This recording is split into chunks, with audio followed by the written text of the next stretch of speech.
I am here today with Hugh Massie. He is the founder of DNA Behavioral International, the Behavior and Money Insight Company, and author of several books. And I'm just going to name a few of them to tie back. So, Leadership Behavior DNA, Financial DNA, and Business DNA are just a few of them. Hugh, thank you so much for joining me here today. Great to be with you, Ali. Thank you. Love to kick these off with a deliberate conversation. What would be your number one leadership tip for our listeners? Yeah, so that's a very interesting question. I think that being an entrepreneur, I think the first thing is I sort of go by the motto of dream big, and then start slow and finish big. Okay. Um, I think that will come out in our conversation today. Is this Yeah. so? Our listeners are going to have to stay tuned with some of the questions. I have just had a chance to kind of deep dive on you a little bit. So tell us a little bit about your life, your background, and what it is that you do. Yeah, so my life started in Australia. You can tell from my accent. I'm not from Atlanta, where I live now. My initial career was as a CPA, that's American terms, or in Australian terms, a chartered accountant. I did that for about 10 years in Okay. Sydney, but also I had the good fortune to be in Singapore and Thailand for about 4 years. So I had pretty diverse experience.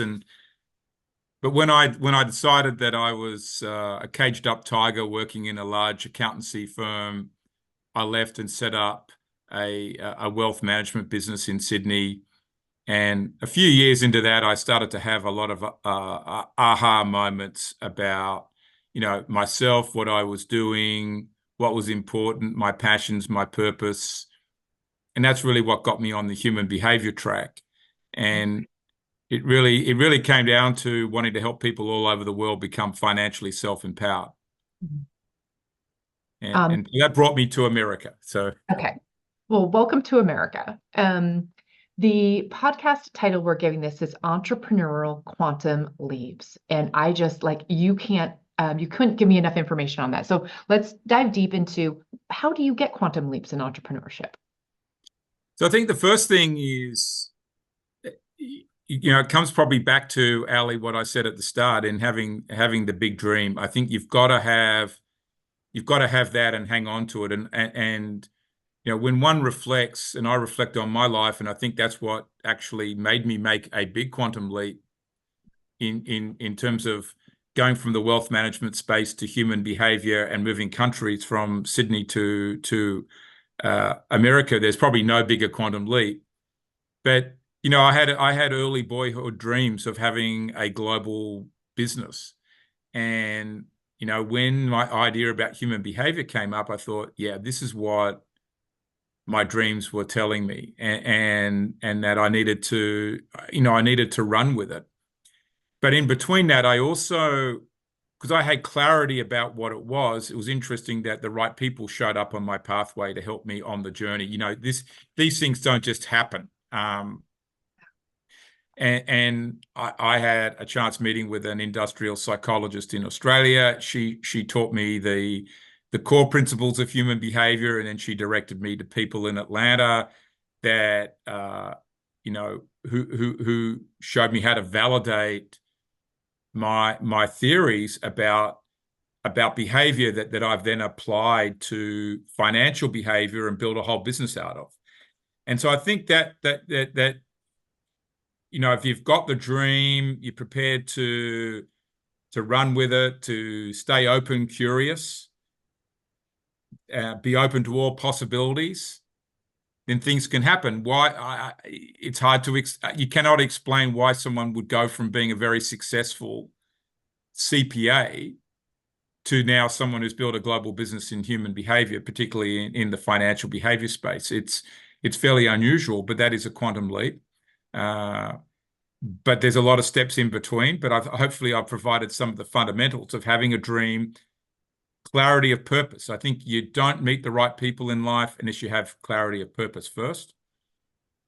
The right people show up, then you've got to know whether to act or not. And there is some risk taking in this. I think that in once you know that, you've got to be prepared to take a leap of faith. But quantum leaps aren't always all big shifts. That was a big shift, but there are a lot of other whole little ones along the journey in terms of how we've adapted the business model that has sort of unleashed the power of what we do. So I think that's how I would bundle all this up together. How would you, I guess I want to open the topic of how our behavioral DNA drives our financial success and even our happiness, our stress levels. And I know that you've done a ton of research. So talk me through that and some of like the key, like just human dynamics that we have within us, and how can we unlock some things to get that exponential growth and Yeah, shift? so there's a lot in that question. I know. I'm sorry. That's all right. Tell us everything I'll, you I'll know. try. I'll try and unpack it at two levels, because I think there's a personal level and there's a business level to Yes. this, and they're correlated. But the first thing is to understand is that we all have a natural hardwired behavior, or what we call, that's why our company is called DNA behavior, that is set from very early in life. So, your genetics, which are sort of set from when you're conceived through to about the first 3 years of your life, the life experiences that you have make up 85% of the core of who you are. They shape your instinctive decision making, your talents, in a way, the things you'll be able to do where you can sort of comfortably swim down the river and accelerate, and on the other side, what you shouldn't be doing in terms of swimming back up the river. So that's a lot of that's shaped by the time you're 3 years old, and 95% by the time you're 7. So when you understand those core behaviors, they're your talents, but also within that is shaped a lot of your life perspectives. And are you a growth orientated person? Are you a conserving person, a protection orientated person, entrepreneurial drive, out for life experiences, or out for more of a content family lifestyle, or you information driven, you know, see the world through balance? We've all got a way we see the world that comes from that behavior. And when you take that, that also then shapes how you see the world around money and the decisions you're going to make. And they are inherently tied together. Hugh, being me, is a growth-driven person. That money is to be expended for expanding my life, my family's life experiences, building businesses. It doesn't mean I'm,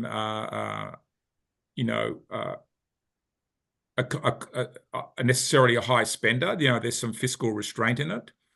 But that's how I look at it. Whereas my younger brother, who was born, in fact, 15 months after me, is much more the opposite. He's a very successful pediatrician, but much more conservative driven. It's about the family, more content, steady life. Does not have a high loss tolerance in any way, and that governs a lot of the decisions that he makes in his life. It's not saying one of us is right or wrong. It is who we are. But I think if you then take that and said, what's going to drive financial success is, and we've just actually done a research study on this, interestingly enough. We looked at all of the S&P 500 company leaders, Okay. and we looked at their behavioral styles.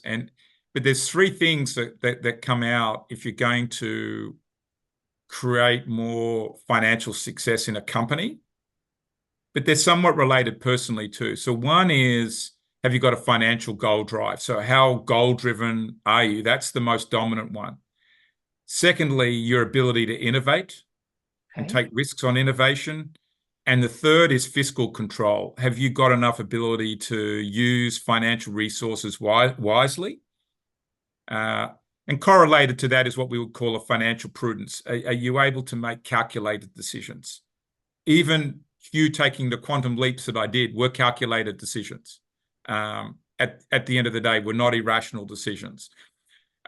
So that's one side of it. But for individuals, a lot of financial planners, jump on, on risk tolerance. But actually ahead of that is savings. Have you got the behavioral propensities to save enough money? And because saving is what creates the capital to be invested. And if you don't save enough, then you're going to have to take an extreme amount of risks later on. So I sort of look at, a bottom line of all of this is savings and ability to conserve financial resources. And that is not only that is true for yourself personally, Ali, but also in the business. Now, there's something outside of all of that for entrepreneurs because I think some of the listeners here are entrepreneurs. And there's an extra dimension, and that's resilience. If you don't have that in spades, then life will be tough as an entrepreneur because you're going to go through a lot of up and down journeys, a lot of rejection. That's just a fact of what happens. Probably I think in life we all have events and things to deal with. Yeah. But as an entrepreneur, the number one that we've measured in our research across a lot of entrepreneurs is resilience. But hopefully I brought out here the connection between who you are and the financial behavior that's needed to drive a company forward, but in a way that's needed to drive your finances forward. And I would say, as I said, for personal finance, your saving propensity is huge, but that's important in a business too, to be able to manage resources wisely. But you've got to be able to innovate and have a goal drive. I'm just going to tie back because I think it's fascinating how you said, all of our beliefs and behaviors are basically formed between the ages of 3 and 7. Yeah. Yet you and your brother, who are only 15 months apart, are vastly different. So is it inherent, nature, nurture? Like, what has caused the difference, do you think? Yeah. So it's actually, just to clarify one thing you said, it's between conception Conception. and 3 years old is 85%. So it's the genetics. So in a way, my brother and I had the same parents. Yeah. So a lot of the same genetics in a sense there, but the life experience we had between 0 and 3 was quite different in a number of respects, because my father actually was diagnosed with a terminal brain tumor when I was about 6 months old. Mm. And my brothers conceived in that, essentially in that environment. And so there's, you can understand there's a lot of dynamics there, and then how I had to live or exist as a kid versus then my brother's born just after my father dies. There's a lot going on there.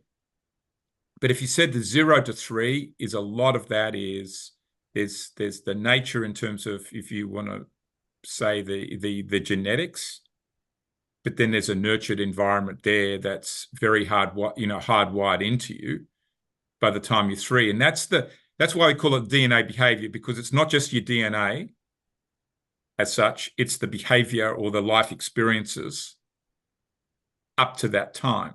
But everybody in families, there's a slightly different setting for all of us, and circumstances between siblings, and that's why you will see a lot of siblings are quite opposite in many ways. Some people put it down to birth order, but there's life events that go on there, and so that's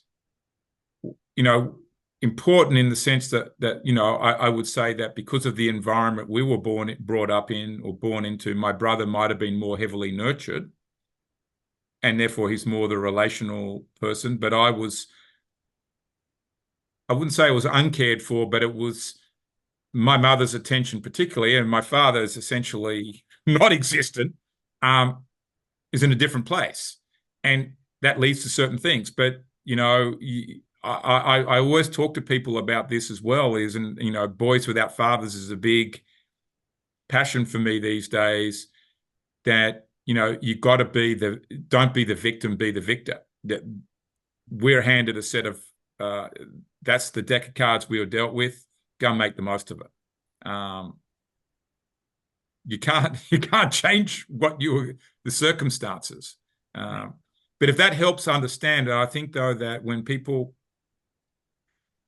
look at these things, that was very shaping on me. It's very shaping on my brother John, and so some of our behavior as adults, and as we went through high school as adults, is heavily shaped because of that.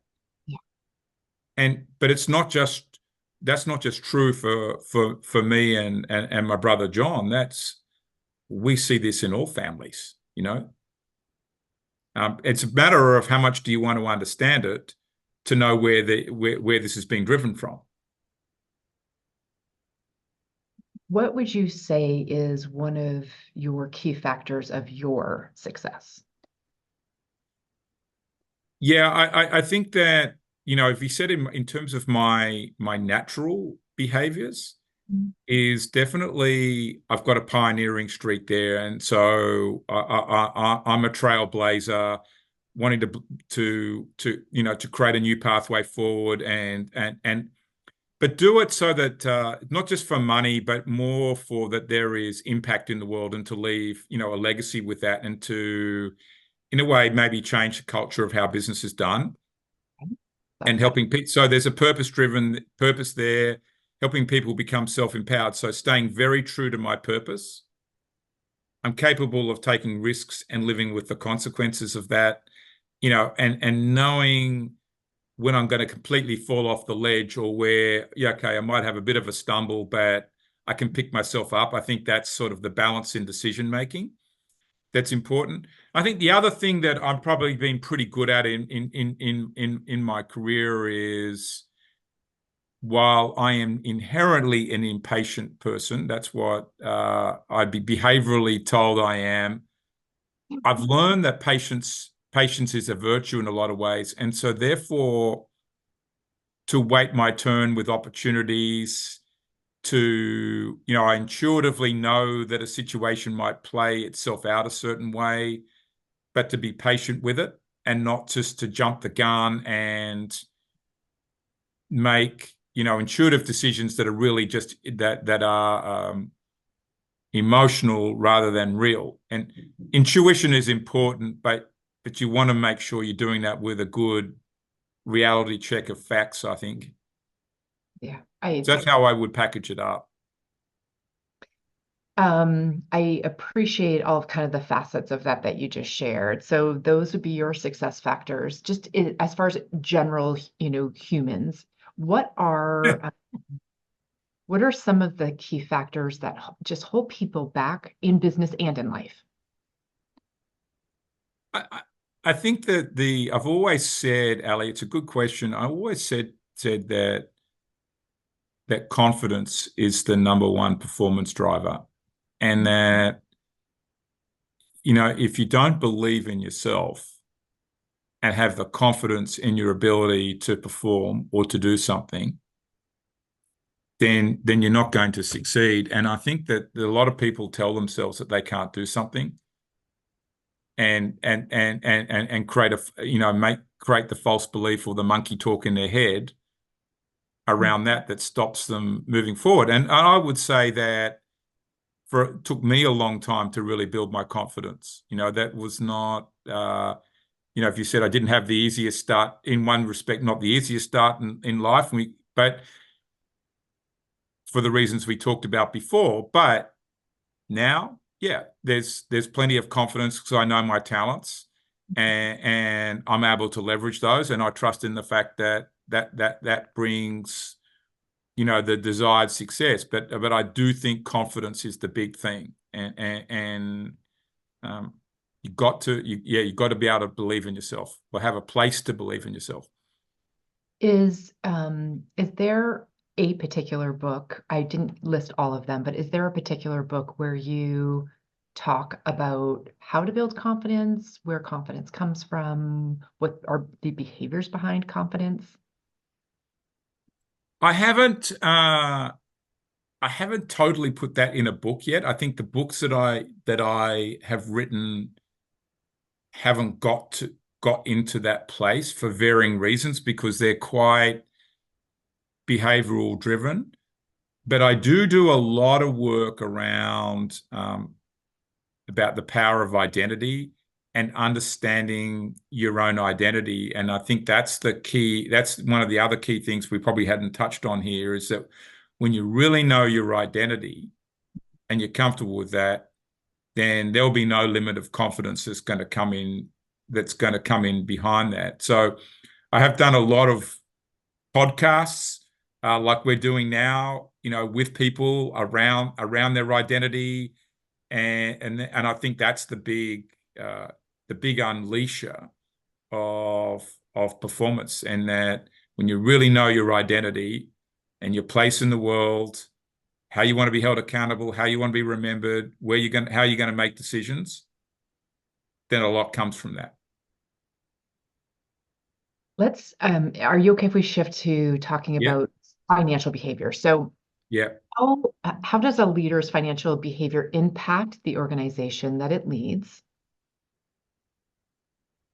So the leader's financial behavior impacts every part of the business, and it starts with the CEO of the business. His or her financial behavior, the decisions that he or she makes, infiltrates the leadership team. It infiltrates all the way down. It will have an impact on the board as well. I think that the board of the company can't be ignored in any of this. And so it also shapes the culture of the company. What you're prepared to invest in. Are you prepared to invest in the people? Invest in more engagement is a reflection of your financial behavior. So, it comes from the top down, but what actually creates the sort of the growth driver is how you set financial goals and how competitive are you in pursuing those, the innovation you're prepared to, create and adopt in the company, and then your use of financial resources, and being fiscally responsible are key drivers, but they impact everything else inside the company. So the whole, in a way, the whole fabric of the organization is influenced by those behaviors and how people think about and act around money. Um, do you, I want to position this as a question as opposed to a statement.